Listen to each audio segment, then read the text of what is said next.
د زابل ولایت په میزانه ولسوالۍ کې د قومي مشرانو، علماو، عامو اوسیدونکو او سیمه ییزو مسؤلینو په شتون کې د ولایت مقام او سرحدونو قومونو او قبایلو چارو ریاست په ګډه همکارۍ د ملي یووالي د پیاوړتیا، ولسي همغږۍ او د خلکو د ستونزو نیغ په نیغ اورېدو په موخه یوه پراخه ولسي غونډه ترسره شوه.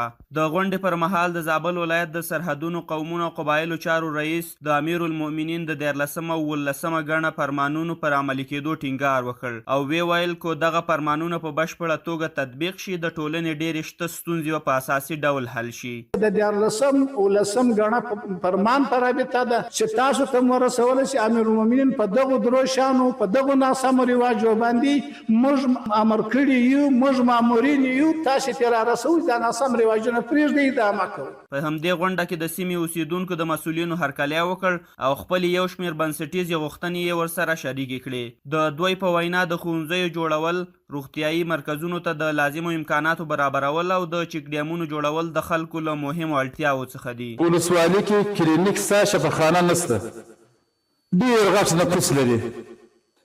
زموږ دا خواهش ده چې دا شفاخانه سي او امبولانس هم ولري، زموږ یو سختریزه مریض ته یو ځای پورې ورسوي. په ټول افغانستان کې چې ډېر صادرات کوي او ډېر میوې لري او ډېر قیمت بهای بوټی لري، هغه لکه انځر، هغه په میزانه کې دي، خو د روبو له نشتونه هغه وچ پاتې شوي دي. په سلو کې 80 وچ دي، یعنې چکلیمو ته ضرورت لا خلک لري. په دغه ولسوالۍ کې ډېر عام مندونه شته او ډېر زور ځایونه شته چې د دغه په مهار کولو د اوبو د سیل سره د دغه ټولې علاقې هغه ستونزې، هغه مشکلات چې نن په دې ولسوالۍ کې پېښ دي هغه له مابین وړي. ورته مهال مسؤلینو د ولسونو له همکارۍ او همغږۍ خوښي وښوده او ډاډ یې ورکړ چې د خلکو ستونزې به په جدي ډول تعقیب او د امکان تر بریده به ورته عملي حل لارې ولټول شي. داسې اسلامي نظام په درسته نړۍ کې نشته. خودمختاره په خپل واک کې، په خپل اختیار کې دغه اسلامي نظام خپل اختیار لري، خپل واک لري، هیڅ چاته پکې د مداخله اجازه نشته.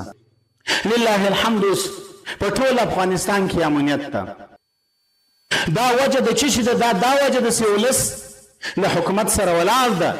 د یادونې وړ ده چې په غونډه کې د امر بالمعروف رئیس د ناوړه دودونو مخنیوي، منکراتو څخه د ځان ساتنې او اسلامي ارزښتونو د پیاوړتیا په اړه هر اړخیزه وینا وکړه.